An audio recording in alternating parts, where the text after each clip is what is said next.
მოგესალმებით, ვიფასო რადიო მსმენელებო, ეთერშია შუადღის პოლიტიკა FM 98.5-ზე რადიო სივრცის ეთერში. ჩვენ მაუწყებლობთ გაზაფხულის ქუჩის სტუდიიდან და ვაგრძელებთ ჩვენს სეზონს. მე გურამ ნიკოლაშვილი გახლავართ. დღეს 9 თებერვალია 2026 წლის და ჩვენი სტუმარია ბიძინა გიორგობიანი, ერთიანი ნეიტრალური საქართველოს წარმომადგენელი და სწორედ მასთან ერთად ვილაპარაკებთ ჩვენ იმ ვითარებაზე, რაშიც აღმოჩნდა საქართველოს, რაშიც გვიწევს ცხოვრება, როგორი არის 2026 წელი, იმიტომ რომ დაიწყო რაღაც სერიოზული ძრებით შეიძლება ითქვას და როგორც ქვეყნის გარეთ, მთლიანად რეგიონში და მსოფლიოში, ასევე ქვეყნის შიგნითაც გვაქვს ძალიან მნიშვნელოვანი, შეიძლება ითქვას, ესეთი გარდამტეხი სიახლეები. და ამ ყველაფერზე ჩვენ მომავალი 1 საათის განმავლობაში ვილაპარაკებთ. პირველ რიგში ბატონო ბიძინა მინდა დავიწყო ესეთი ზოგადი კითხვით, რომ აი ეხლა არის 2026 წლის თებერვალი. თქვენ როგორ ახასიათებთ რა მდგომარეობაში, რა ვითარებაში ცხოვრობს მსოფლიო? როგორ შეიძლება აღიწეროს ის რეალობა, რაც არის, იმიტომ რომ ჩვენ გასული წლის განმავლობაში არაერთხელ ვილაპარაკეთ იმ ცვლილებებზე, რაც მიმდინარეობდა მსოფლიოში და წლის ბოლოს შეიძლება ითქვას, რომ ეს ცვლილებები დასრულდა, შეჯამდა.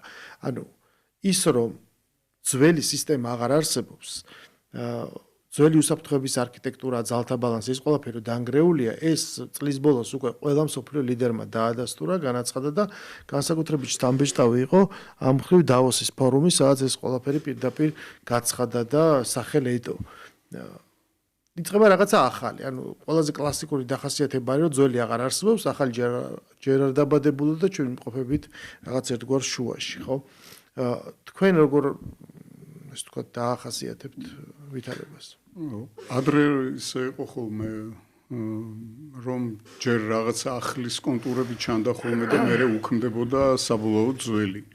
მაგრამ ეხლა რაღაც უფრო უცნაური სიტუაცია, ჯერჯერობით არ ჩანს ის ახალი სტრუქტურა, არ ჩანს ის ახალი რაღაცა უსაფრთხოების იქნება ეს თუ მსოფლიო ახალი წესრიგის კონტურები და ამასობაში ძველი არის აბსოლუტურად მორღვეული და გაუქმებული. ეს არის ყველაზე უფრო ნიშანდობლივი, რასაც ჩვენ დღეს ვხედავთ.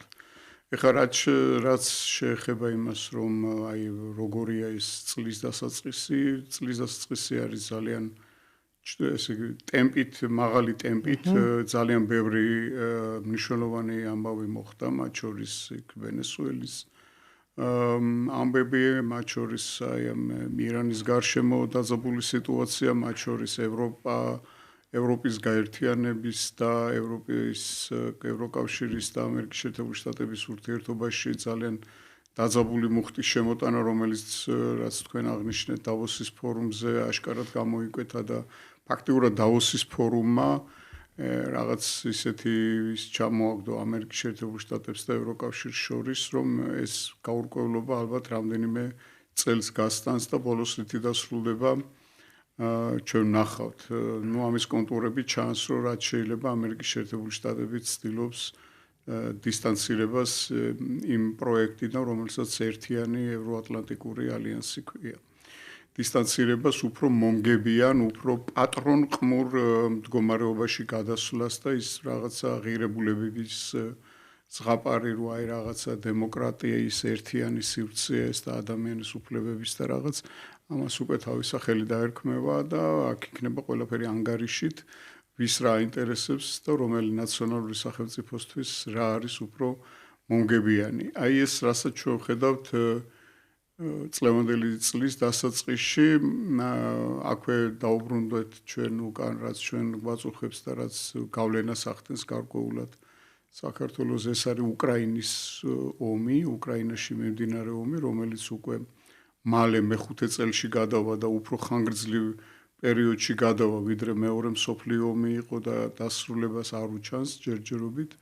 არაფერი ისეთი სერიოზული განზრახვა ამ დასრულებისა არ არის არც ერთი მხრიდან, არც ევროპული მოწინააღმდეგეები, რომლებიც ამ ომში არიან პირდაპირ ჩართული ფულით და იარაღით და უკრაინული ფიზიკური ძალით იბრძვიან რუსეთის წინააღმდეგ და არც რუსეთის მხრიდან, რომელიც აგრძელებს ამ ომს, დაბომბვას და ამ 25 და 26 გრადუს ყინვაში მთელი მოსახლეობა არის ფაქტიურად განწირული უკრაინის.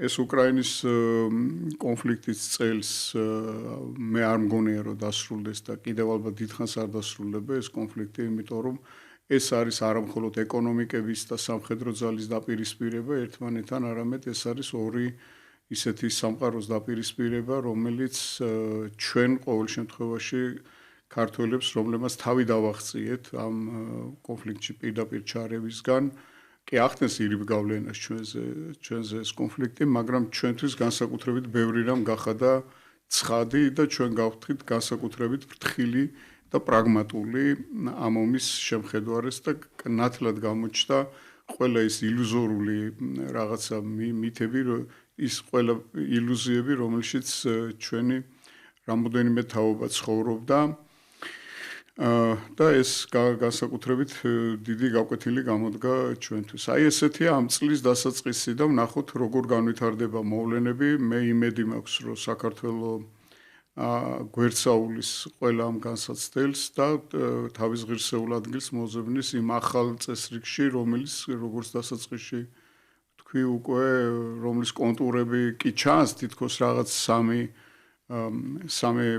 დიდი გლობალური პოლიტიკური ცენტრი, ორი უფრო სწორედ ეს არის ამერიკის შეერთებული შტატების და ჩინეთის, მაგრამ ჯერჯერობით რაიმე კონკრეტული მათ შორის რაიმე კონკრეტული გამოკვეთილი არ არის და მათი პოტენციალი ძალიან განსხვავდება ერთმანეთისაგან.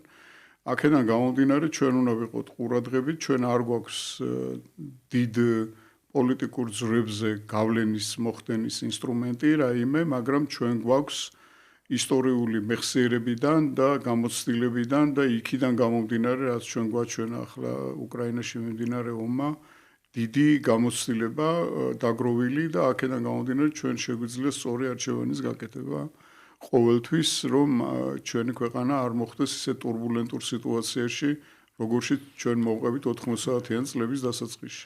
მე ჩვენ კი ვთქვით და რომ თითქოს ძველი დასრულდა და ყველა შეთანხმდა, მაგრამ დასრულდა გაცნობიერება იმისი, რომ ის წესრიგი რაც იყო შემაკავებელი აღარ არსებობს. მაგრამ არნიშნავს, რომ დასრულდა ყველაფერი, ყველა პროცესი და მთავარი რაც ყველაზე მეტად ახდენს ჩვენზე ზეგავლენას, ეს არის უკრაინაში ომი, ხო? ეს ჯერ არ დასრულებულა და კლავინდებულად აგრძელებს განვითარებას, თუმცა 4 წელი უკვე პრაქტიკულად შესრულდა და ჩვენ ვხედავთ, რომ დასავლეთის სტრატეგია უკრაინასთან მიმართებაში არ იცვლება, ანუ ის ვერ აწვდის საკმარის დახმარებას და იარაღს იმისათვის, რომ უკრაინამ შეძლოს რაიმე ფრონტის ხაზზე გარდატეხის შეტანა, ან რაღაც წინსვლა, ყოველ შემთხვევაში საკუთარი სუვერენიტეტის დაცვა და ტერიტორიული მთლიანობის აღდგენა.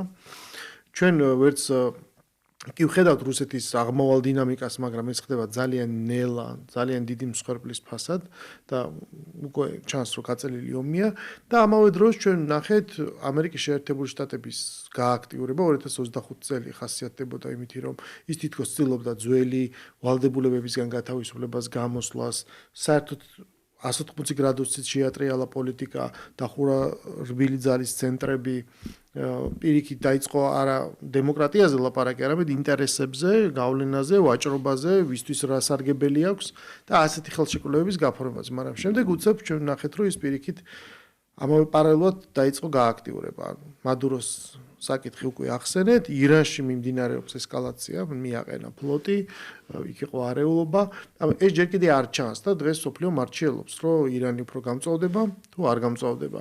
პირიქით და მოინახება რაღაცა გამოსავალი და ისედაც შეთქმულებებით სავსე სოფლიო მედიაში, რომელსაც განსაკუთრებულ ცეცხლზე ნავთს ასხამს ეს ეპშტეინის გადაღებული ფაილები, მიმდინარეობს მარჩიელობა, რომ ვის ინტერესშია ეს ომი, როგორ შეიძლება აირიოსად წავიდეს, რა პოზიცია უჭირავს ისრაელს, არაბეთის ქვეყნებს და ასე შემდეგ. ანუ ეს არის შეცვლილი ვითარება და თქვენ ბრძანეთ, რომ კი, ჩვენ პირველ რიგში თავი ავარიდეთ ძალიან მარტივ სქემას, იმიტომ რომ გასაგებია, რომ დასავლეთი უპირისპირდება რუსეთს, ეს არის ერთგვარი პროქსი ომი მათთვის, სანამ ისინი ახერხებენ გადატვირთვას, რაც კიდევ უფრო დამძიმდა და ეს ამოცანა უფრო გაღრმავდა მაშინ. ეს ახლა ჩანს, რომ ადვილი აღსაქმელა თორე ძალიან ძნელი იყო. 2022-ში პირიქით ეს იყო შოკის მომგვრელი საქართველოს ეს პოზიცია, მაგრამ ის მაშინ ბევრი კამათი კი უწევდა, მაგრამ ეს ხო გასაგები იყო, რომ თუ შენ ცდილობ რუსეთის შეკავებას, ბუნებრივია, რომ სხვა ცხელი წერტილები, ეს ელემენტარული სამხედრო სტრატეგიაა და თუ ავიღებ ჩვენ თურქეთის დაპირისპირებას მე-19 საუკუნეში, ზუსტად ამგვარად ხდებოდა. ეს ხდება შავი ზღვის აუზში, ყირიმის ნახევარკუნძულზე, ბალკანეთში და ყოველთვის კავკასიაც იყო ფრონტი, ამიტომ ვიღაცებს რატო უკვირდათ. ხო, ეს რატო უკვირდათ ეს ამბავი, ეს პერსპექტივა არ გვესმის, მაგრამ უკვირთ იმათ, ვინც არ გამორიცხავს გეოპოლიტიკას და რეალპოლიტიკას როგორც წარსულის მთავარ ფორმატს და მიაჩნიათ, რომ მან ისტორია დაიწყო 1990 წელს. საბჭოთა კავშირი დაინგრა და ყველაფერი განოლდა და ეხლა თავიდან ვიწყებთ. ანუ აქ არის ძირითადი აცდენა. თუმცა თქვენ თქვით, რომ საქართველოს ჭირდება აი ამ ვითარებაში, რომ ჩვენ ჯერ კიდე არ ვიცით რა როგორ მოხდება, სხვა გამოსავალი, რაღაცა თავდაცვის მექანიზმი და თქვენი პოლიტიკური ძალა უკვე ლაპარაკობს, რომ ნეიტრალიტეტია სწორედ ეს ფორმატი.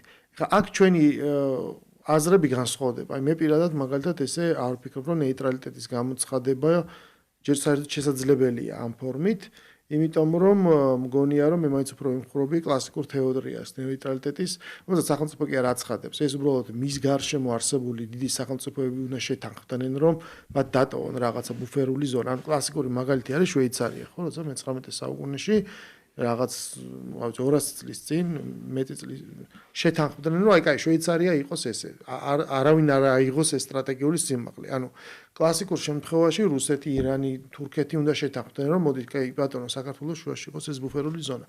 ამიტომ საკუთრივ ჩვენი მხრივ ინიცირება და ძალისხმევა ამისი, მე ცოტა ვერ წარმოვიდგენი. აი თქვენი პოლიტიკური ძალა როგორ უყურებს აი ამ პერსპექტივას, მით უმეტეს, რაზეც შევთანხმდით იმ ვითარებაში, როცა პროცესი დინამიურია, ჯერ არ ჩანს კონტური რა იქნება ხოლმე.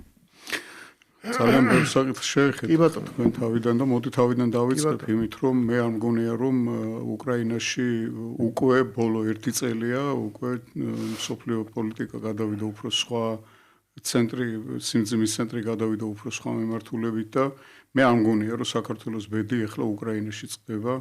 იყო ერთი პერიოდი დასავლეთ ევროპაში დაახლოებით 60-იან წლებში მიმდინარეობა ესეთი, რომ აი როდესაც იქ რაღაც ღირებულებების თეორია მეფობდა ჯერ კიდევ, რომ აი ესე იგი ჩვენი დასავლური ღირებულები, დასავლეთის ბედი წყდება ვიეტნამში, როდესაც ვიეტნამში მიმდინარეობდა საბჭოთა კავშირის და ამერიკას შორის დაპირისპირება პროქსი პოლიტიკური რეჟიმების ხელით, იმიტომ რომ ესეთი დიდი სახელმწიფოები ერთმანეთთან პირდაპირ არ ომობენ რაღაც ტერიტორიებზე, სადაც შეუძლია რომ ვიღაც გაბრიყვებული ხალხი, როგორიც დღეს უკრაინელები არიან, აომონ ერთმანეთთან. რაც შეეხება იმას თუ სად უფრო მიმაჩნია მე რომ წყდება დღევანდელი საქართველოს ბედი, ეს არის ახლო აღმოსავლეთი და კონკრეტულად ირანი, ვინაიდან ირანთან პირდაპირ სამხედრო შეტაკება ამერიკის შეერთებული შტატების გამოიწვევს ახლო აღმოსავლეთის პოლიტიკური რუკის შეცვლას და ეს იქნება ძალიან სისხლისმღვრელი ომი, რომელსაც ექნება თავისი შედეგები პირველ რიგში, რა თქმა უნდა, ირანისთვის, ასევე შემდეგ თურქეთისთვის, სპარსეთის ყურის ქვეყნებისთვის, რომლებიც იმიტომ აქტიურობენ თურქეთთან ერთად და ისრაელთან ერთად, პირველ რიგში ისრაელის დიდი საფრთხელის. ასეთ შემთხვევაში, რომ ეს ომი არ დაიწყოს და ალბათ ამიტომაც შეჩერდა ეს სამხედრო მომზადება და უკვე შემდეგ ჩრდილოეთით, ირანის ჩრდილოეთით სამხრეთ კავკასიის ქვეყნებს და უფრო ნაკლებად საქართველოს, მაგრამ ჩვენც მოგწდება ჩვენ ეს კონფლიქტის რაღაცა ეკო აქ და ამიტომ ვფიქრობ, რომ ეს უფრო აქტუალურია ჩვენთვის შესასწავლათაც და დასაკვირვებლათაც, ვიდრე უკრაინის ომი, რომელსაც ჩვენ კიდევ ერთხელ გავიმეორებ, რომ როგორც აი დიდი იმით თავი დავახციეთ, ეს იყო ძალიან რთული ბულინგის, ქვეყნის წინააღმდეგ მიმართული ბულინგის პოლიტიკური ტერორის ფაქტიურად, რომელიც მოდიოდა ევროკავშირიდან, ბრიუსელიდან და ბაიდენის ადმინისტრაციიდან, კვირაში 3 ბრიფინგი ტარდებოდა, სადაც საქართველოს ესე ყოველად უსამართლოდ საყვედურობდნენ და რაღაც ბრალდებებს უყენებდნენ. ამის მიუხედავად ჩვენ თავი დავახციეთ ამ კონფლიქტს და უყურებთ შორიდან. და გამოგვაქვს დასკვნები. ეს უკვე დადებითია ჩვენ და ჩვენი ბედი წყდება საქართველოში და ჩვენი ბედი წყდება ჩვენი ურთიერთობით ჩვენს უშუალო მეზობლებთან. და მივდივარ იქამდე, სადაც ბოლოს თქვენ თქვით, რომ აი რა არის ეს ნეიტრალიტეტი და თქვენ არ ეთანხმებით ამას, გასაგებია, ბევრი რაღაც არგუმენტი ალბათ გააქვთ თქვენ საიმისო, რომ ესე არ იყოს, მაგრამ ჩვენი არგუმენტები უფრო მეტია. ერთიანი ნეიტრალური საქართველოს არგუმენტები ჩვენ ბევრი ვისაუბრეთ ამაზე, ვილაპარაკეთ ძალიან ისეთ ესე იგი ჩვენს ოპონენტებთანაც, ჩვენს მომხრეებთანაც და ნეიტრალიტეტი, თვითგამოცხადებული ნეიტრალიტეტი როგორია ახლა, ესე იგი შენ უნდა თქვა, რომ ნეიტრალიტეტი ქსურს, თუ სხვა სახელმწიფოები შენ ტერიტორიაზე თვითონ გამოაცხადებენ ნეიტრალიტეტს, ეს არის ალბათ რაღაცა კონფლიქტის შემდეგ დამარცხებული ქვეყნის ტერიტორიაზე გამოცხადებული ნეიტრალიტეტი. ჩვენ არ ვლაპარაკობთ დამარცხებულის პოზიციიდან ნეიტრალიტეტზე. ჩვენ ნეიტრალიტეტზე ვლაპარაკობთ არა როგორც რაღაც დროებით მანევრზე, ვინაიდან სხვა გამოსავალი არ აქვს, არამედ ჩვენ ნეიტრალიტეტზე ვლაპარაკობთ როგორც საქართველოს სახელმწიფოს მომავალ კონცეფციაზე, საქართველოს სახელმწიფოს მომავალზე, რომელიც უნდა აშენდეს მეზობლებს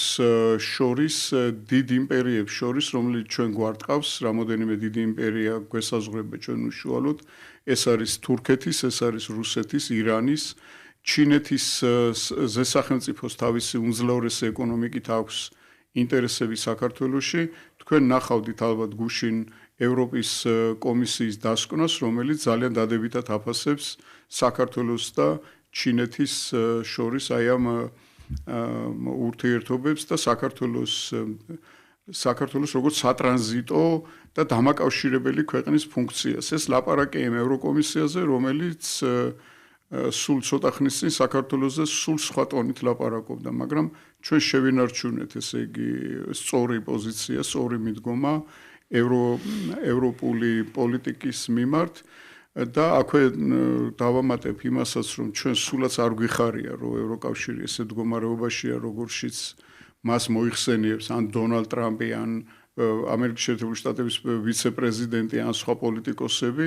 ჩვენთვის კარგი იქნებოდა, რომ ევროკავშირი ყოფილიყო ძლიერი ეკონომიკური გაერთიანება, რომლისკენაც ორიენტაცია ექნებოდა და კავშირები ექნებოდა საქართველოს და ტრანსფორმაცია არ განეცადა მას და არ გადასულიყო უფრო მეტად მილიტარისტულ მიმართულებაზე.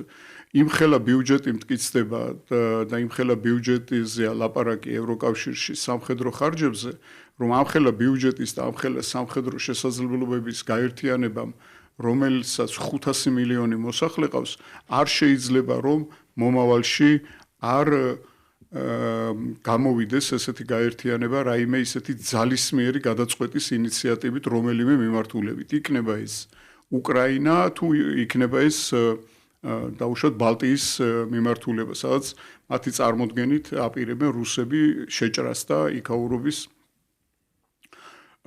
დაპყრობას. ამიტომ ჩვენი ურთიერთობა ევროკავშირთან წავიდა ესეთი არასასურველი მიმართულებით ჩვენთვის და იმათთვის, ვინაიდან მათ თუ სურთ ჩინეთთან იქნება ეს თუ ინდოეთთან იქნება თუ სხვა შუა აზიის ქვეყნებთან პირდაპირ სავაჭრო ურთიერთობები, ამისთვის აუცილებელია სამხრეთ კავკასიაში იყოს მშვიდობა და სამხრეთ კავკასიასთან მათ კონდეთ რაღაც თანამშრომლობის რეჟიმი და არა ისეთი კონფრონტაციული, როგორცაც ეს რაღაც იდეოლოგიით შეპყრობილი ადამიანები ლაპარაკობენ ბრიუსელში, ან კიდევ საკუთარი ქვეყნის უსაფრთხოებისთვის მებრძოლი და საკუთარი ქვეყნის უსაფრთხოებისთვის მოქმედი ადამიანები ევროკომისრების სახელით, როგორიცაც წარმოადგენენ ბალტიისპირეთის კომისრები. მე ფაქტიურად ვხედავ, რომ ევროკავშირის ბიუროკრატია და ევროკავშირის სტრუქტურები რაღაც ამ ბალტიისპირეთის პატარა სახელმწიფოებიდან წამოსული პოლიტიკოსების პერესტროიკის შვილების მძევლებად იქცნენ და ისინი ვერ ახორციელებენ იმ სწორ პოლიტიკურ გადაწყვეტილებებს, რომლებიც იქნებოდა კარგი როგორც სამხრეთ კავკასიის ქვეყნებისთვის, ასევე ევროკავშირისთვის. ეს რაღაც მათგან წამოსული ინიციატივები, რაც შეიძლება მეტი უნდა დაუწესოთ, ეს სანქციები არ მუშაობს რუსეთის წინააღმდეგ, რუსეთის ეკონომიკა არ არის კარგ მდგომარეობაში, მაგრამ ჩამოშლისგან შორსაა. ხო და სანამ ის ჩამოიშლება, მანამდე ხედავთ, რომ ეროზია შეეპარა თვითონ ევროკავშირს. თავის პარტნიორებთან ურთიერთობაში, ამერიკის შეერთებული შტატები იქნება ეს, თუ გრენლანდიის საკითხი იქნება, თუ კანადასთან ურთიერთობა იქნება, თვითონ შიგნით დაიწყო ისეთი პროცესი ამ ტერიტორიაზე, რომელიც ძალიან შორს წავიდა. ეს არ არის დაუშვათ რამოდენიმე ჩინოვნიკის მიერ ისე დაუფიქრებელად გაცვლილი სიტყვები. ეს უკვე რაღაც კონცეპტუალურ დონეზეა. ამიტომ ნეიტრალური დამოკიდებულება ეს უნდა იყოს ქვეყნის მთავარი საყრდენი. ჩვენ რა თქმა უნდა ჩვენ სურვილს ვერავის ვერ მოვახვევთ. თავს ჩვენ ამოვდივართ იქიდან, რომ ჩვენი მდებარეობა, გეოგრაფიული მდებარეობა, რომელიც არაერთხელ შეგვახსენეს ჩვენ ევროკავშირიდანაც და სხვა ქვეყნებიდანაც. თქვენ გახსოვთ მაკრონის პირდაპირ, ესე იგი, ესეთი გეოგრაფიის მასწავლებლის პოზიდან, რო თქვა, რომ მან ცოტა სხვა გეოგრაფიაო, ხო?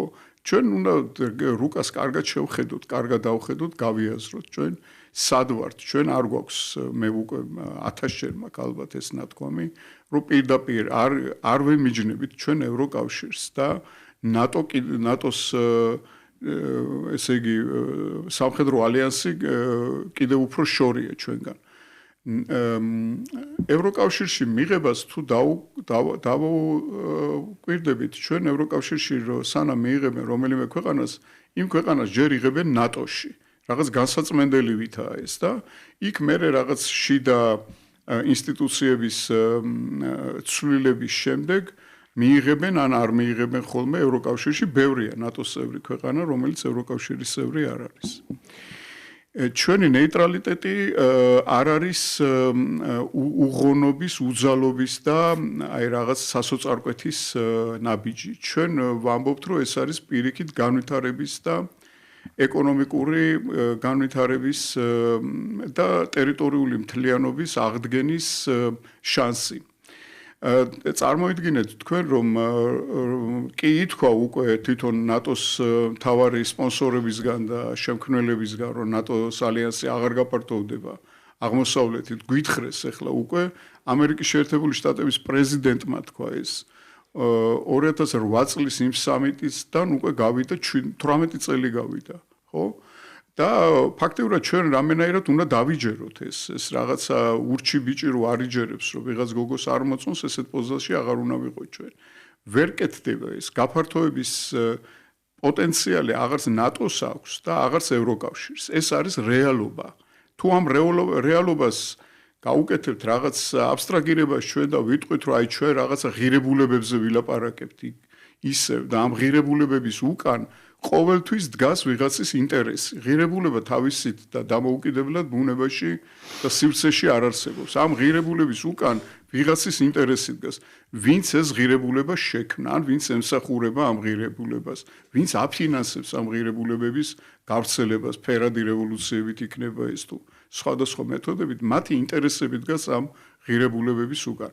თუ კი ჩვენ ამ ღირებულებებს მივყვებით ბოდისვიხდი და საფლავში და ვხედავთ, რომ ეს ღირებულებები ფაქტიურად გაუქმებულია უკვე და თქვენს უკვე ბრძანეთ წეღან, რომ ეს ძველი წესრიგი აღარ არსებობს და ძველი წესრიგი სწორედ ამ რაღაც ეგრეთ წოდებულ ღირებულებებზე იყო დამაგრებული, არა, თუ კი ეს არ არსებობს, ჩვენ უნდა შევხედოთ პრაგმატულად და პრაგმატულად შეხედოთ ჩვენ გვიბიძგებს იქითკენ, რომ ჩვენ სამხედრო ალიანსებში გაწევრიანება ამ ადგილას, სადაც ჩვენმა წინაპრებმა ამდენი 1000 წლის განმავლობაში შეინახეს ეს ქვეყანა და მოუფრთხილდნენ ამ მიწაწყალს, ამ ადგილას რომელიმე ალიანსის წევრობა ავტომატურად ნიშნავს მეორე სამხედრო ალიანსის წინააღმდეგ განწყობას. იმ წუთში თუ არა და იმ მომენტალურად ომს თუ არ ნიშნავს, თქვენ კარგად გაიხსენეთ დაუშვათ რუსეთ-თურქეთის ომის დროს საქართველოში რა ხდებოდა. ხოლმე გამოაგზავნიდნენ ერთი ასკაციან კორპუსს, ქართველებს გაუხარდებოდათ მაშინ რომ არ იქ აგერ უკვე დაგვეხმარენ ჩვენ რუსები და წავიდოდნენ თურქების წინააღმდეგ და უცებ მოვიდოდა რაღაცა ერთი წერილი მოსკოვიდან რომ ჩვენ ახლა აქ მოვილაპარაკეთ რაღაცა და გამოდით უკან გავიდოდნენ ეს მათგან შემოსული ჯარი უკან და ჩვენ ვრჩებოდით მტრის წინააღმდეგ მარტო ასე მოხდა ირანის ბოლო და ირანის ბოლო შემოსევისას. ამიტომ ჩვენ ვამბობთ იმას რომ ჩვენ რა თქმა უნდა ვერავის ვერ ვაიძულებთ რომ საქართველოს ნეიტრალიტეტი აღიარო, მაგრამ დღევანდელი სიტუაცია გვაძლევს იმის საშუალებას, რომ თითქმის თანაბარი სამხედრო და პოლიტიკური წონის მოთამაშეებს შორის, როგორიც არის რუსეთი, როგორიც არის ჩინეთი, როგორიც არის თურქეთი და როგორიც არის ირანი, მივაღწიოთ პოლიტიკური კონსენსუსი, იქნეს მიღწეული პოლიტიკური კონსენსუსი საქართველოს როგორც აღმოსავლეთის და დასავლეთის, ჩრდილოეთის და სამხრეთის დამაკავშირებელი ნეიტრალური ტერიტორიის და ნეიტრალური სახელმწიფოს აღიარებისათვის, რომლის ფუნქცია იქნება სტაბილური სატრანზიტო, სავაჭრო და ფინანსური ინსტიტუციების და ინფრასტრუქტურის შენახვა, მოწყობა და განვითარება. თქვენ ესე იგი როგორც აღნიშნეთ, რომ ეს იყო გაცხადებული, ბევრი ლაპარაკობს იმაზე, რომ აი მოლდოვასაც ჰქონდა ნეიტრალიტეტი გამოცხადებული, უკრაინასაც ამარა მოიტანა, ვერაფერი ვერ მოიტანა და ჩვენ თქვით, რომ 2000 ამბობენ, რომ საქართველოსაც ჰქონდა. ჩვენ კიდევ ვილაპარაკებთ ამაზე, აი ოპონენტების გავცემთ რა თქმა უნდა პასუხს, მაგრამ პირველ რიგში მინდა ის თქვა, რომ ის რაც იყო დაკიდებული და სხვათა შორის მაშინ ნაციონალური მოძრაობა ხელისუფლებაში იყო იმ დროს ამ 2008 წელს მოკლედ ბუქარესტის სამიძე, სადაც ჩვენ მოგწეს, ისინიც კი ცუდად აფასებენ, რომ არ უარესი სცენარი მოხდა ჯობდა საერთოდ არაფერი ჩაეწერათ კომუნიკეში, ვიდრე ჩაეწერათ ის, რომ საქართველო და უკრაინა ერთ დღეს აუცილებლად გახდებიან ნატოს წევრი, იმიტომ რომ ეს იყო ისეთი ტრიგერი, რომელიც რუსეთმა ძალიან კარგად გამოიყენა და ბოლომდე იძახდა, რომ მაშინ წაშალეთ ეს იქიდან. და მე ხა დღეს ყველა ევროპელი ლიდერი იხსენებს, რომ თქვენ ხო გესმით, რომ ეს არარეალისტურია ვეუბნებოდით რუსებს და რუსები იძახდნენ, რომ თუ არარეალისტურია, მაშინ ეს დააფიქსირეთ, იქ ხო ეს ჩაწერეთ. ნუ ყოველ შემთხვევაში ეს კარგი კაზუს ბელი აღმოჩნდა რუსეთისთვის. მაგრამ ეს ტაფილო, რომელიც იყო ვირის წინ დაკიდებული 2022 წელს ჩაიკბიჩა. და შესაბამისად ეს რეალობა შეიცვალა. უბრალოდ მე აი ადამიანები, ვინც არიან დარჩენილები და დღემდე არ აღიარებენ, რომ აი ეს რეალობა სრულად შეიცვალა, ნუ მე უბრალოდ არ მისმის მათი ეს რანაირად შეიძლება ესე იყოს, თუმცა დღეს საქართველოს რას თქვენ აღწერეთ მოდელი, რომ არის ძალიან დიდი ინტერესები, გზაჯვარედინი, დღეს საქართველოს თავისი პოლიტიკით ამგვარად იქცევა რეალურად და ამგვარად ლავირებს. უბრალოდ მე არ მესმის რატომ შეიძლება ჩვენ წინ სწრებით, ნუ ამაში შეიძლება ჩვენ გქონდეს ასთა სხვადასხვაობა, არ არის პრობლემა. ეს გავაფორმოთ და რაღაცნაირად გამოვაცხადოთ, მით უმეტეს იმ რეალობაში, რომ ჩვენ თქვით არსებობს ირანი, არსებობს თურქეთი, არსებობს თურქეთის ინტერესები და მისი ძალიან მჭიდრო ალიანსი აზერბაიჯანთან, არსებობს ირანის საფრთხე და მისი გარემოცვა და უკვე ამერიკის შეერთებული შტატების და ისრაელის პირდაპირ ინტერესი, რომ ირანი იყოს სუსტი, არსებობს რუსეთი თავისი გეოპოლიტიკური სურვილებით და ორი ჩვენი ძალიან საკვანძო რეგიონის ოკუპაციით, რაც ხდის ძალიან რთულს, ანუ ძალიან ბევრი ინტერესია, რომ ამ ინტერესებში შეიძლება საერთოდ არ ჯდებოდეს, რომ იმიტომ ჯერ უნდა მოხდეს და რაღაც დასრულდეს რაღაც სცენარი, თუნდაც კონფლიქტის, რომ იქ საჭიროება გაჩნდეს. და იმისი, რომ თუ არ შეიქმნა საჭიროება, რომ შესაძლებელია, რომ თქვა პატარა მოთამაშემ რაღაცნაირად ითამაშოს და იცი რა, მოდი მე ნეიტრალური ვიქნებ. ჩვენ ამას ახლა ისედაც ვცდილობთ და ჯერჯერობით წარმატებით გამოგვდის. მაგრამ თანხვედრა უნდა იყოს. რა თქმა უნდა იყოს ქვეყნის გაცხადებული სურვილიც ერთი, მაგრამ მეორეს მხრივ უნდა იყოს ინტერესი და თანხვედრა და საჭიროება, ისე ვიძახი რომ მე მჯერა შვეიცარიული მოდელის, რომ კი ბატონო, ეს აქ იყოს. მაგრამ ამ შემთხვევაში როგორც მინიმუმ თქვენ იძახით რომ უნდა დაველაპარაკოთ, მაგრამ ჩვენ არ ველაპარაკებით რუსეთს, გაწყვეტილია 17 წელია მათთან დიპლომატიური ურთიერთობა, მათ აღიარებთ და თვლით რომ ესენი არიან ოკუპანტები, უჭირავთ ჩვენი ქვეყნის ორი რეგიონი. აი ამ პირობებში როგორ უნდა მოხდეს მოლაპარაკება? ანუ ეს ერთის მხრივ დეკლარაციის დონეზე გასაგებია იდეა ამ ნეიტრალიტეტის გამოცხადებას გულისხმობ და არა იმას, რომ ყოველდღიური პოლიტიკა ამ ვითარებაში მაინც რაღაცნაირად საოპერაციო ველზეა, ხო ჩამოსული. აი რა პროაქტიული ნაბიჯები შეიძლება დღეს საქართველოს გადადგას თქვენ რასაც ფიქრობთ იმ პოლიტიკური პროექტის შესაცხმელად on იმ დათქმით რომ ჩვენ გვესმის რა ხდება გარშემო და მიდის პროცესები რომელიც ჯერ თავის ფინალურ სტადიაში არ შესულა. ანუ რა ნაბიჯები უნდა გაკეთოთ? ესე იგი, მოდი დავიწყოთ იქიდან, რომ მოლდოვას და უკრაინას ნეიტრალიტეტი რომ ეწერა თავის კონსტიტუციაში, ეს შეაცვლებინეს მოლდოვას გაყალბებული რეფერენდუმით და ჩააწერინეს მსგავსი ჩანაწერი, რაც ჩვენ გვიწერია 78 მუხლის სახით 2017 წელს რომ შეიტანეს კონსტიტუციაში ჩვენთან. და უკრაინამ ეს ამოიღო თვითონ ეს ნეიტრალიტეტი თითქმის მე მგონი იმავდროულად რაც საქართველოს ჩააწერინეს ეს ჩანაწერი. ეს ჩანაწერი ჩრდილოატლანტიკურ სტრუქტურებში ინტეგრაციის არის საქართველოში, უკრაინაში და მოლდოვაში კონსტიტუციებში. Ну ჩვენთან უფრო მეტი ეგზოტიკური ჩანაწერებია იქ პორტები წერია და ასე შემდეგ, მაგრამ ყოველ შემთხვევაში სამივე სახელმწიფოს უწერია ეს კონსტიტუციაში და ეს შემთხვევითი არ არის. ეს არ არის შემთხვევითი, როცა ის რაღაცა ლიბერალური ინტერნაციონალიზმის მედია საშუალებები, აი ტრიო გაიძახოდნენ, რომ ეს ტრიო უნდა ყოფილიყო ბალტიისპირეთის ქვეყნებიდან მომდინარე უკრაინა, მერე ქვემოთ მოლდოვა და საქართველო, რუსეთს და დასავლეთ შორის რაღაც ისეთი ეგრეთ წოდებული, მე აღარ გადავალ რა ეს მოსაწყენიც არის ამდენი ლაპარაკი უკვე ამ რაღაცა გეოპოლიტიკურ ნახაზების წარმოსახვით ხაზვაზე. ეს ცეცხლოვანი სარტყელი, რომელიც უნდა ყოფილიყო რუსეთის გარშემო, ეს ფაქტიურად განწირული ქვეყნები იყვნენ, ვისაც ეს ჩააწერინეს შიგნით და უბრალოდ დაპირებებით კვებავდნენ მათ, აი მსგავსი დაპირებებით, როგორიც თქვენ ბრძანეთ ახლა, რომ ოდესმე გახდები შენ ნატოს წევრი, თუმცა იქვე კერძო საუბარში კამერა რო გამოირთვებოდა, ყველა ამბობდა, რომ თქვენ იცით, რომ ეს არარეალისტურია. ყველა აღნიშნავდა ამას რა და მაშინ მე მახსოვს 2008 წელს, როდესაც გერმანიის მაშინდელი კანცლერი ანგელა მერკელი ამას ეწინააღმდეგებოდა, იყო იქ რომ აი ანგელამ დაბლოკა და ამა დაბლოკა და ანგელამ კი არ დაბლოკა, რუსები პირდაპირ ამბობდნენ, როგორც კი ამას გააკეთებთ, ჩვენ გვექნება სამხედრო რეაქცია, ისეთივე რეაქცია, რომელიც მიწეს მათ უკრაინაში 2022 სწორედ ამიტომაც დაბლოკა ხალბატონმა მერკელმა, მას კარგად ესმოდა, ეს ხოთაშორის ეს პასაჟი ძალიან კარგად არის თვითონ სააკაშვილის კარის დოკუმენტალისტიკაში. თუმცა პირდაპირ ყვება ამას, თვითონ თავის ანგელა მერკელის მოგონებებს თუ წაიკითხავთ, იქ ნახავთ თქვენ, სადაც ის დაახლოებით ერთ გვერდზე ყვება ღამის გერმანული დროით ღამის 2 საათზე, როგორ ურეკავდა ჯორჯ ბუში და ეუბნეოდა, რომ უნდა მივცეთ ეს მაპი და ეს ქალი, ეს ქალბატონი, რომელსაც ესმოდა აღმოსავლეთ ევროპის და ნაცხოვრები იყო. ხა კი ამბობენ იქ შტაზი იყო, ის იყო, ეს იყო, არაფერი შტაზი არ იყო ეგ. თუ შტაზი იყო, მით უმეტეს იმ ამერიკული და დასავლური საგარეისთვის, რა ქვია, დაზვერვისთვის, რომ ესეთი კანცლერი ყავდა მთელი 16 წლის განმავლობაში იქ. არა? იმან იცოდა, რომ ეს რა მოყვებოდა ამას, მას ესმოდა იქ სამხედრო ბლოკის ინტერესები აღმოსავლეთით და ესმოდა სამხედრო ბლოკის ინტერესები დასავლეთით და მან იცოდა რაც მოყვებოდა ამას და მან ისიც იცოდა 2007 წელს, როდესაც გერმანიაში ჩავიდა სააკაშვილი და შეხვდა მას, მან ისიც იცოდა ამ ექსცენტრიული და ფსიქიურად გაუწონასწორებელი ადამიანის ხელში რა შედეგს მოიტანდა ეს ყველაფერი.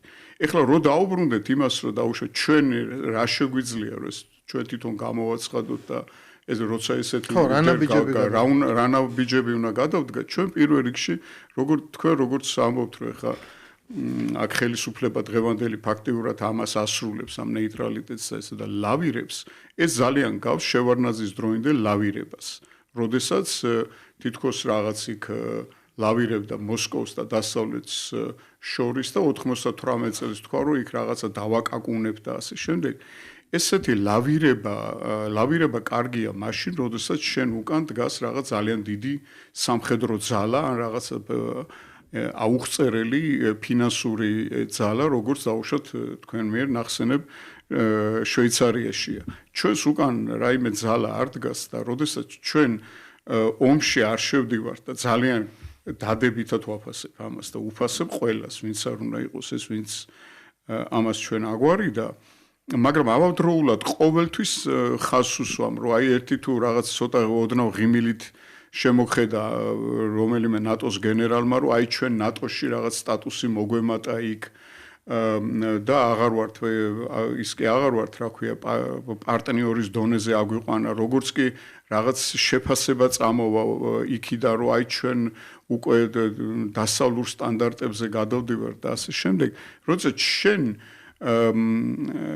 შენ მაინც ამბობ რომ მე მივდივარ ევროატლანტიკური სივრცისკენ და შენ კონსტიტუციაში ისევ ის გიწერია რაც ჩვენ გვიწერია, რაც მოლდოვამ ძლივს გაყალბებული რეფერენდუმის საშუალებით ჩაწერა და იგივე გზაზე მიდიხარ შენ და არ ამბობ იმას რომ დაუშვათ ამ სოფლიო პოლიტიკური რეალობისგან გამომდინარე ჩვენ შეიძლება გადავხედოთ ჩვენს არჩევანს რომელიც მივიღეთ ჩვენ მოტყუებით და რაღაც წარმოსახვით საბჭოთა კავშირის არსებობის პერიოდში იყო განცდა იმისა, რომ იქ იყო რაღაც ენით აუღწერელი სამოთხე, სადაც ჩვენ გველოდნენ და საიდანაც ჩვენთან მოვიდოდა სიუხვე და სიკეთე.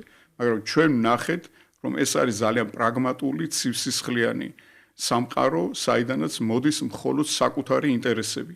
ჩვენ უნდა გქონდეს ჩვენი ინტერესები, რომელსაც ჩვენ ვიცავთ და დავიცავთ მომავალში. და უნდა ხელისუფლებამ გაცნობიეროს ის და მაშინ თუ ნეიტრალურ პოზიციაზე დგას, უნდა ითქვას ის, რომ ჩვენ არ გვაქვს დღეს იმის საშუალება, რომ კონსტიტუციაში შესწორებით შესული ეს 78 მუხლი ამოვიღოთ, მაგრამ რეალობიდან გამომდინარე შეიძლება რომ ეს შესაძლებელი გახდეს და ჩვენ მუშაობთ ამაზე. ან რაღაცა მსგავსი. იმიტომ რომ ეს დაჟინებული ის რა ქვია გამეორება იმისი მანტრასავით რომ აი ჩვენ 2030 წელს შევალთ ევროკავშირში 2030 წელს ევროკავშირში რანაირად შევალთ როდესაც ევროკავშირის ერთ-ერთი ქვეყნის ლიდერი გუშინ წინ აცხადებს რომ 2030 წლისთვის ევროკავშირი ემზადება თურმე რუსეთის წინააღმდეგ საომრად და ამას მოწმობს ის დიდი ბიუჯეტი, სამხედრო ბიუჯეტი, რომელზეც მე დასაწყისში ვლაპარაკობ. ოღონ ამასაც ამბობს, მაგალითად ერთ-ერთი ყველაზე ახლო პარტნიორი, ვინც ყავს ჩვენ ევროპაში, ეს არის უნგრეთი. მისი პრემიერ-მინისტრი ზუსტად გარკვეულწილად იმეორებს ასე თქვენ ბრძანეთ, რომ ჩვენ ვართ 500 მილიონიანი კონგლომერატი. ევროპა ჩვენი GDP-ით, რომელიც მართალია შემცირდა, მაგრამ მაინც დიდია და ჩვენ შეგვწევს ძალა, რომ უზრუნველყოთ ჩვენი თავდაცვის უნარიანობა. ანუ თქვენ რაც თქვით, რომ აი ბალტიისპირეთის მაგალითი, ბალტიისპირეთი აღმოჩნდა ნატოშიც, აღმოჩნდა ევროკავშირშიც, და ამ შემთხვევაში არსებობს შიში ევროპაში, რომ მით უმეტეს აი ამ შეცვლილი ამერიკული სტრატეგიის ფონზე, რომ აი რუსეთი არ გაჩერდება უკრაინაში და ის აუცილებლად დაესხება სხვა ტერიტორიებს, ის მოინდომებს, რომ გატესტოს ნატოს წესდების მეხუთე მუხლი კოლექტიური უსაფრთხოების შესახებ და ამიტომაც თავდაცვის უნარიანობა უნდა გაიზარდოს და უნდა მოხდეს ბუნებრივია ეს ხა პირველი შიში არსებობს სწორედ ბალტიისპირეთთან დაკავშირებით, სადაც შეიძლება მოხდეს თავდასხმა. მაგრამ ეს არის უკვე კაფიოდ გაევლო ზღვარი, რომ არსებობს ევროკავშირის და ნატოს ტერიტორია და არსებობს რაღაცა მის მიღმა. ცხადია, რომ იყო რკალი შექმნილი, რომელსაც ერთგვარი დაპირება იყო, მაგრამ შენ დაპირება გაქვს, ამ დაპირებების საფასურად უნდა გადაიხადო რაღაცა და შეასრულო შენი ფუნქცია. იხდიან უკრაინელები და ჩვენს გადავიხადეთ 2008 მე წელს. ძალიან ღრმად ჯერა რომ ეს აუცილებლად არა მარტო ერთხელ გადაიხადე, არამედ ბევრად და საერთოდ ჩვენ ისტორიაში თუ ვიღაც კარგად ჩაიხედავს, არაერთხელ შეგვისრულებია მსგავსი ფუნქცია. აი ეს წინა ხაზზე ბრძოლის და ნუ ყოველ შემთხვევაში დღევანდელ ტექნოლოგიურ და დღევანდელ სამყაროში ეს უკვე ძალიან ძვირი გახდა, ხო, ეს აღარ არის შუა საუკუნეები, რაღაცა ხმლის ეპოქა. ამიტომ ეს გასაგებია რომ აქ რაღაცნაირად ჩვენ მე მგონი თქვენ გადმოხვიდით ნეიტრალიტეტის პოზიციაზე. არა, ყოველ შემთხვევაში მაგ პოზიციაზე არა, მე მინდა დავაფიქსირო სად არის განსხვავება. განსხვავება იმაშია რომ ერთია რომ რაღაცა საკეთებ, მეორე არის მე ვერ ხვდები რა საჭიროა ამის დეკლარაცია ჩაწერა იმ პირობებში, ისე ვიძახი, როდესაც არსებობს ორი ოკუპირებული ტერიტორია, არსებობს რუსეთს უკვე მიღებული აქვს, ანუ საქართველოსთან ის და საქართველოში აქვს ის სამხედრო გავლენა, რაც მას ჭირდება ტერიტორიის კონტროლისთვის, ჩვენ ვხედავთ, რომ ანუ ირანში კონფლიქტი მწიფდება, ჩვენ ვხედავთ, რომ კიდე არ იცით, აი ხა კიდევ ერთხელ მორიგი ნაბიჯს გადადგამენ, აი ამ სომხეთმა წააგო ომი აზერბაიჯანის წინააღმდეგ, ფორმდება რაღაცა გარკვეული დიდი ძალების მხრიდან ზეწოლით გარკვეული დერეფანი კეთდება და რაღაც ალიანსი ფორმდება, რაც ნიშნავს კავკასიაში გავლენას, ანუ ტრადიციულად რუსული გავლენის ბოლო ყოველ შემთხვევაში 200 წლის განმავლობაში რუსული გავლენის არეალში ძალთა ბალანსის ცვლილებას, აი ამ პირობებში ვის ჭირდება ეს ჩვენი ნეიტრალიტეტი, ცოტა ჩემთვის ამ შემთხვევაში გაუგებარია, მაგრამ მით უმეტეს რომ ოპონენტები მე ისე ვიძახი ძალიან კონკრეტული ისამა, დიდ სურათზე ჩვენ თახვდებით საქართველოს რისთვის არის განწირული, მაგრამ წარსულზე, მაგრამ აი ხვალ ჩვენ რაღაც აქტიური ნაბიჯები უნდა გადავდგათ იმისთვის, რომ რაღაცა გავაფორმოთ. აქ ცოტა ეჭვი მეპარება, იმიტომ რომ ჯერ კიდე არაფერი გამოკვეთილი არ არის, ხვალინდელი მსოფლიო როგორ კი ბატონო, მაგაზე თქვენ ხართ ჩვენ რომ გადავიდეთ, მინდა აი გადაცემის რაღაც დარჩენილი 1/13 დაუთმოთ. აი ბრალდებებს მე თქვენს გაჩვენეთ და მე ვნახე ძალიან დიდი ინტერვიუ რადიო თავისუფლებაზე. ყოფილ საგარეო საქმეთა სამინისტროს თანამშრომელთან ჩემი ბავშვობის მეგობართან, რომელთან ძალიან სერიოზული ასთა სხვადასხვაობა გვაქვს უკვე ამ ბოლო დროს და უკვე ამაზე ვეღარც ვლაპარაკობთ საერთოდ ვერაფერზე, იმიტომ რომ ეს არის ორი სხვადასხვა სამყარო. და ნუ დღეს ეთქვა ფოკუსად არის ამოწეული სწორედ ნეიტრალური საქართველოს აი ეს პოზიცია, რადგან ქართულმა ოცნებამ თქვა ესეთი რამ, რომ ჩვენ ისედაც ჩვენ გადავტვირთეთ, ანუ 2026 წელს და მე სხვა ეთერშიც ვლაპარაკე, რომ ქართულმა ოცნებამ მოიგო ყველა ფრონტზე. მან მოიგო იდეოლოგიური ფრონტზე, მან მოიგო არჩევნების ფრონტზე და მან მოიგო აი ეს დაპირისპირება ქუჩაში რაც შეგვიქმნეს აი იმ ფრონტზე. შესაბამისად, დღეს ჩვენ შეგვიძლია რომ რაღაცნაირად გამოქვეყნეს საზოგადოებრივი გამთლიანებისკენ აბიჯები გადაიდგას, ვინც არიან დესტრუქციული, მათ მოუწევთ კანონს დამორჩილება იძულების წესით, ყოველ შემთხვევაში ღვედის გაკეთებასავით არის ესეც. და მეორეს მხრივ არის საზოგადოებრივი დებატები გახსნილი. ქართულმა ოცნებამ თქვა, რომ ჩვენ მზად ვართ, რომ ამ თემაზეც ვიდებატოთ. ანუ ასთა განსხვავება რაც ახლა თქვა ჩვენ შორის არსებობს, უფრო საზოგადოებისთვის გახდეს გასაგები.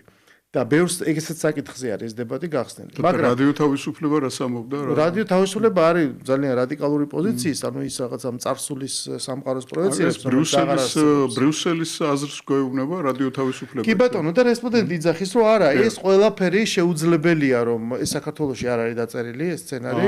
ეს სცენარი არის დაწერილი მოსკოვში და უბრალოდ არსებობენ ადამიანები, რომლებიც ამას ახმოვანებენ და ეს ყველაფერი არის რუსულში. ეს საერთოდ ის არ აღიარებს, რომ შეიძლება აქ საქართველოში რაღაც პოზიცია გაჩნდეს რა.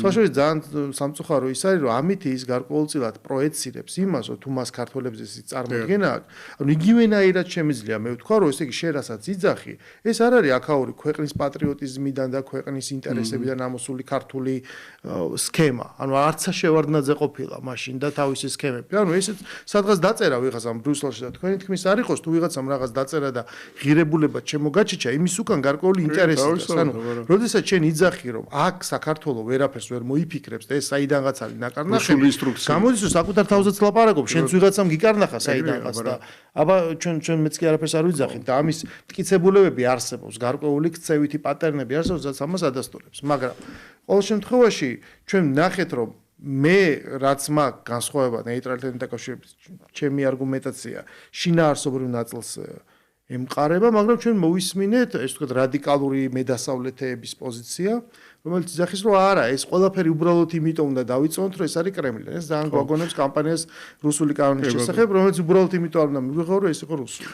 დიახ, და ახლა რუსებს თუ უნდათ რაღაცა ესეთი სცენარი, მათ შეუძლიათ პირდაპირ განახორციელონ კიდევაც არა, არაფერში არ ჭირდებათ აქ ვიღაცა სპიკერების დაქირავება, რომ ნუ ითვლება ალბათ, რომ ეს ბილი ძალა, რა საჭირო არის. ბილი ძალა რატო ჭირდება თუ ორი რეგიონი უკვე ოკუპირებული აქვს, კიდევ გააკეთებს სხვა რამეს. ბილი ძალა რუსებს საქართველოში არ გამოუყენებიათ. რუსებს მე მგონი ის არ ყოფნით რაღაც ისეთი ინტელექტუალური სიღრმეები, რომ რბილი ძალის ისენი ორგანიზება გააკეთონ, ისე როგორც დაუშვათ ის რადიო თავისუფლება იყო თავის დროზე. თვითონ ამერიკის შეერთებული შტატები არა დღეს საქართველოს არა იყო ამერიკის შეერთებული შტატებიდან და ეს რბილი ძალა, როცა მას გამოაცალეს დაფინანსების წყარო საიდანაც ჰქონდა მას თავიდან, გადაიბარა ბრიუსელმა, რომელიც ფაქტიურად საქართველოს წინააღმდეგ არ გავაკვირა, რომ რაღაც ისეთი რაღაც რეზოლუციებს აღარ იღებენ, მაგრამ ყოველ შემთხვევაში რაღაც ანტიქართულ ქმედებებში გამოირჩევიან ისინი, არა? ეს დამოკიდებულება, რომ ეს რა რუსეთში ეს სცენარი დაწერილი და აქ აი აქ აჟღერებენ აქ ვიღაცები, მათ შორის მეც, ესე იგი აქ სანამ მოვიდოდი, რაღაც ინსტრუქციები მივიღე თქვენთან ეთერში, როგორ უნდა დამეცვა მე ნეიტრალიტეტი.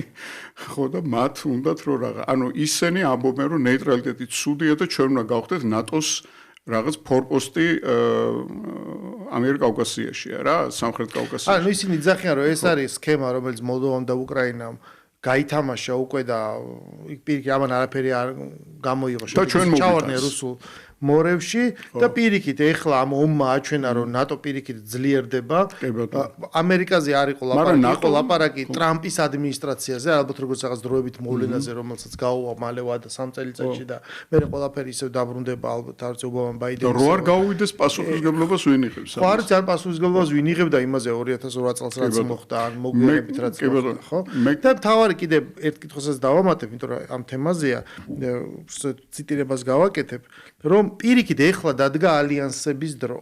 ანუ თავარი არის ქვეყანას ადგას რისი ერთგულია, რუკა შეგვიძლია არ დავხედოთ რა მოწყვლადობა გააჩნია. ეხლა არის ალიანსების დრო პირიქით. რომელი ალიანსია ჩვენს გარშემო და ჩვენთან ახლოს არის ერთი ODKB და მეორე არის NATO. სხვა ალიანსი აქ არ არსებობს. ბუნებრივია ხო ხვდებით ჩვენ რომელიც იგულისხმება. არა, მე ვერ ვიგებ ესე იგი NATO-ს ყველაზე დიდი სპონსორი სახელმწიფო, ვინც შექმნა NATO ვინც აფინანსებს ნატოს და ვისაც აქვს ნატოს მთავარი სახელმწიფო სტატუსი ამერიკის შეერთებული შტატები მისი ადმინისტრაცია და მისი პრეზიდენტი აცხადებენ რომ ნატო აღარ გაფართოვდება ეს ჩაწერეს ამერიკის შეერთებული შტატების თავდაცვის სტრატეგიაში ახლა მეტი რა ენაზე უნდა გითხრან ამ ხალხმა რა უნდა აი რანაირად მოგვითარგმნონ ჩვენ ინგლისურათაცაა ეს დაწერილი ყველა სოფლიო ენაზე ითარგმნა მათ შორის ქართულად, სომხურად და აზერბაიჯანულად. სხვანაირად ისინი ვერ გვეტყვიან ჩვენ ამაზე. თუ ამის გაგება არ უნდათ, ეხლა რადიო თავისუფლებას თავის დღესასრიგი აქვს და რამენაირად ის პუბლიკა, რომელიც იმას უსმენს, უნდა შეინარჩუნოს და მათ უნდა მიცეს საკვები. იქ ესეთი რესპონდენტები ჭირდებათ, რომლებიც იტყვიან, რომ არაკაცო ნეიტრალიტეტი რაშია საჭირო, ეხლა დადგა ალიანსების დრო.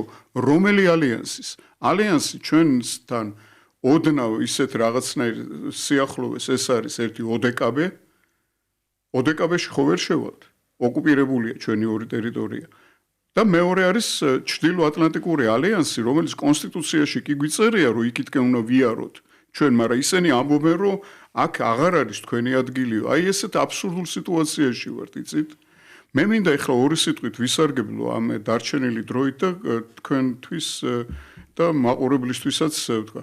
ნეიტრალიტეტზე პირველ რიგში შვეიცარია ნუ გაგვახსენდება ჩვენ. ნეიტრალიტეტზე გაიხსენეთ თქვენ ავსტრია, რომლის ნეიტრალურ სტატუსსაც მოსკოვში მოეწერა ხელი ომის შემდეგ და ამან გამოიწვია ავსტრიის დეოკუპაცია. უნდა ვთქვათ ისიც, რომ საქართველოს ორი ტერიტორია, რომელიც ოკუპირებულია და ODKB-ს მთავარი ქვეყნის მმართველობის ქვეშ, რუსეთის მმართველობის ქვეშ იმყოფება. ჩვენ თუ შევალთ იმ ერთ-ერთ სამხედრო ალიანსში, რომელიც მათთან არის კონფრონტაციაში და რომელთანაც იმყოფება რუსეთი ომში უკრაინის ტერიტორიაზე, ჩვენ მაშინ ხელს ვაწერთ იმას, რომ ჩვენ შევდივართ პირდაპირ სამხედრო კონფრონტაციაში ხელახლა რუსეთთან. ჩვენ თუ შევალთ ევროკავშირში, რომელიც ვიქტორ ორბანი ერთ-ერთი დიდი ქვეყნის ხელმძღვანელი და ლიდერი გვეუბნება, რომ 2030 წლისთვის ომისთვის ემზადებია არის შეიძლება მოხდეს საომარი რაღაცა კონფლიქტი რუსეთთან, მაშინ ჩვენ ხელს ვაწერთ იმაზე, რომ ჩვენ თუ რუსეთთან კონფლიქტს ავარიდეთ თავი უკრაინის შემთხვევაში, მაშინ შეიძლება რომ ევროპასთან ამ რაღაცა არაადეკვატური მოთხოვნილების რაღაცა ილუზორული წარმოდგენა, აი ჩვენ ევროპელები ვართ და შინ ევროპაში და ასე შემდეგ, უკვე ევროპის გავლით შევიდეთ კონფლიქტში რუსეთთან. ხო? ნეიტრალური სახელმწიფოები იყვნენ შვედეთი და ფინეთი, რომლებიც დათმეს თავიანთი ნეიტრალიტეტი ჩრდილო-ატლანტიკური ალიანსის სასარგებლოდ და მე ვკითხულობ სულ რამდენიმე თვეა უკვე რაც ისენ თუ ერთი წელია რაც შევიდნენ რომ აი მოდი გამოვიკვლიოთ ჩვენი კვლევითი ცენტრები არსებობს ამის და გამოვიკვლიოთ მათი უსაფრთხოება უფრო მეტადაა დღეს დაცული თუ მათმა უსაფრთხოებამ უფრო ხო ანუ ისინი უფრო მეტი საფრთხის ქვეშ არიან სწორედ რუსეთის სამხედრო იმებს ოლქებს თუ შეხედავს არა ვისაც ეს დიპლომატია ვისაც ქვია რომ დიპლომატია ყველა დიპლომატი კი არაა ამ დიპლომატებმა ჯერ უნდა ნახონ ის სამხედრო ოლქები სად არსებობდა სად იყო უნდა ნახონ რომ ის ეგრეთ წოდებული ლენინგრადის სამხედრო ოლქი მანამდე ვიდრე ფინეთი გახდებოდა ნატოს წევრი რამდენ ჯარისკაცს ითვლიდა და საერთოდ ის ოლქი არსებობდა თუ არა როგორც ოლქი და უნდა ნახონ დღეს რა ხდება იქ ბალტიისპირეთის და ფინეთის მიმართულებით საომრად ემზადებიან იქ რეალურად ესეა აი როგორც 2008 წელს 53 და 57 არმიები წვრთნებს ატარებდნენ ჩრდილო კავკასიაში და უკვე აგვისტოს დასაწყისში წვრთნა დამთავრებული ახალი წვრთნა ჩატარებული არმიები მზად იყვნენ საქართველოში შემოსასვლელად დაახლოებით ანალოგიური სიტუაცია დღეს ფინეთის და ბალტიისპირეთის ქვეყნების საზღვართან ამიტომ ვამბობთ ჩვენ ერთიანი ნეიტრალური საქართველო ხაზს უსვამს იმას რომ ჩვენ უნდა ვიყოთ რეალისტები ჩვენ მართალია არ ყავს რაღაცა ენით აუხსერელი სამხედრო კონტინგენტის არ გააჩნია საქართველოს მაგრამ ჩვენ გვაქვს დიდი გამოცდილება და თავარია რომ ეს გამოცდილება იყოს დღევანდელ რეალობაში აღქმული სწორად ჩვენს მიერ და რაღაც ისევ ილუზიებში არ ვიცხოვროთ იმის რომ აი დაუშვათ იქ ხო იყო 90-იან წლებში რომ აი ხლა იქ აი ამერიკა ვიღაცამ სენატორმა ეს განაცხადა და კონგრესმენმა ეს განაცხადა და ისინი მოვლენ და აღადგენენ ან დაიცავენ საქართველოს ტერიტორიას თუ შეიძლება ბოდისვიხდი ერთ დიდ დროს არ წაგარდნენ რომ ამბობენ რომ იყო საქართველოს ოდესმე ნეიტრალური და ამან არ გაამართლა საქართველოს ნეიტრალური არასდროს არ ყოფილა იმ კონსტიტუციაში კი წერია დემოკრატიული საქართველოს პირველი რესპუბლიკის კონსტიტუციაში ნეიტრალურია საქართველო ეს უკვე ვაგონში ჩაწერეს სადაც მიიღეს მათ ეს კონსტიტუცია გასაგებია იქ წერია თორემ მანამდე ინგლისელების ჯარი თურქების ჯარი რუსების ჯარი და გერმანელების ჯარი ცვლიდა ერთმანეთს საქართველოს ტერიტორიაზე თვით გამოცხადებულ ნეიტრალიტეტს რომელსაც რეალური წონა არ გააჩნია თუ არ მოხდა გარკვეული შეთანხმება საპირისპირო არგუმენტი არის რომ პირიქით ანუ ალიანსების დრო არის იმიტომ რომ მოდის უკვე ბალტიისპირეთის მაგალითი რომ როგორც კი ქვეყანა ხდება ალიანსის წევრი ნატო იგულისხმება რუსეთი ცვლის მის მიმართ დამოკიდებულებას და მე უკვე უწევს ეშინია ბალტიისპირეთის მე უკვე უწევს ანგარიშის გაწევა იმიტომ რომ ეს უკვე კოლექტიური ილუზია ეგ არის აბსოლუტური ილუზია მე კიდევ დაუბრუნდები უკან იმას რომ შვედეთი არავის არც ოკუპაცია გაუკეთებია და არც შვედეთი იყო ნეიტრალური ნაპოლეონის ომების შემდეგ ვიდრე ეხლა არ შევიდა ნატოში ფინეთი რამოდენიმე ომის შემდეგ იყო ნეიტრალური, ვინაიდან მათ ნახეს ზუსტად საკუთარი წარე გამოცდილებით თუ სხვა ქვეყნების პროქსი სახელმწიფო როგორ იმართება ორ დიდ ალიანს შორის დაპირისპირების დროს. ფინური მაგალითი ყველაზე უფრო სასაცილოა, იმიტომ რომ როდესაც შენ გაქვს გამოცდილება რომ 39 წელს ომი ჰქონდა, მაგრამ 45 წელს სტალინმა, რომელიც იდგა ბერლინში და წაღებული ქონა მთელი აღმოსავლეთ ევროპა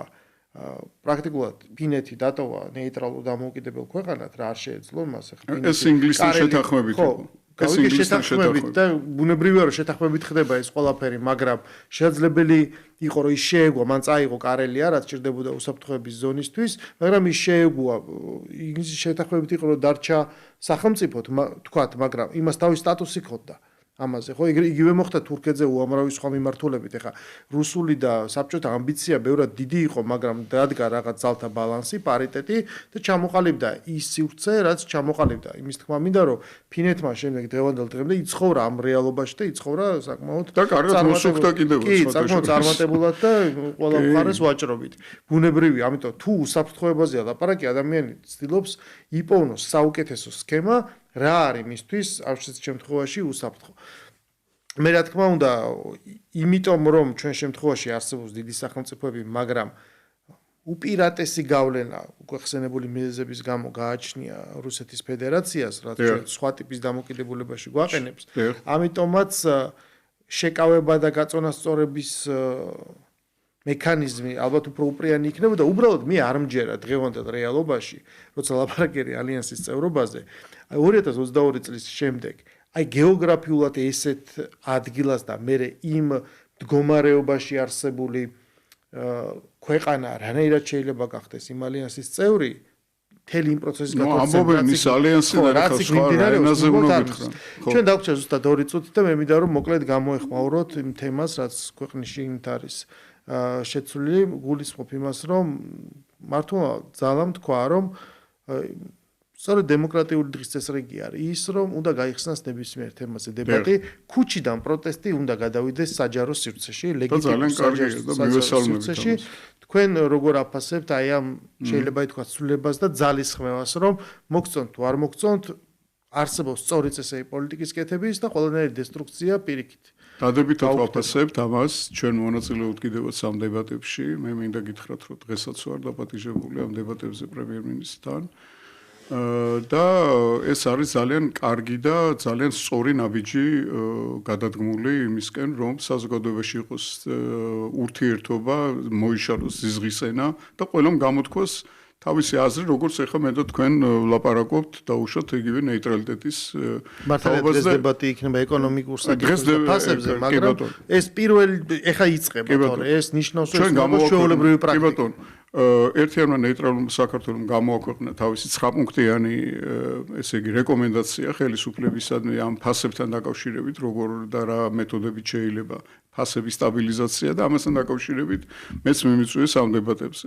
ეხლა კიდევ სულ ბოლოში ვიტყვი იმას, რომ ეს ნეიტრალიტეტის სტატუსი ჩვენმა საგარეო პოლიტიკამ ამ 30 წლის განმავლობაში რაც იმუშავა ჩრდილოატლანტიკურ ალიანსში საქართველოს ინტეგრაციისთვის ამის პარალელურად კიდე ამდენი რო ემუშავა, ან ამის ნახევარი რო გაგვეკეთებინა ჩვენ იმისათვის, რომ საქართველოს ყოფილიყო ნეიტრალური სახელმწიფო, არა, ჩვენ ბევრად უფრო რეალისტური სურათი გვექნებოდა და გვეცოდინებოდა ჩვენი მეზობელი ქვეყნების დამოკიდებულება ამ საკითხთან დაკავშირებით. იმიტომ რომ ჩვენ ამ მიმართულებით ხო არ გვიმუშავია, ჩვენ ხო არ გვილაპარაკია არც თურქებთან, არც ირანთან, არც ჩინეთთან, არც სომხეთთან, არც აზერბაიჯანთან, ჩვენ ვლაპარაკობთ მხოლოდ ბრიუსელთან, საიდანაც მოდის ბოლო 3 წელია თუ 4 წელია საქართველოს წინააღმდეგ საშინელი აგრესია და ულტიმატუმი მხოლოდ და გვექცევიან ისე აი როგორც რაღაც იმაში აი როგორც ბორელმა თქვა რაღაც ჯუნგლებში მდებარე რაღაც ტერიტორიას. კი ბატონო, დიდი მადლობა ბატონ ბიძინას სტუმრობისთვის. საღამოს აუცილებლად ვნახავთ თქვენს ეთერს, იმიტომ რომ ეს მნიშვნელოვანია დებატების კულტურის დაბრუნება დემოკრატიულ სახელმწიფოში. ჩვენი გადაცემა დღეს დასრულებულია. მე გევშვიდობებით ხუჩა ბატონო.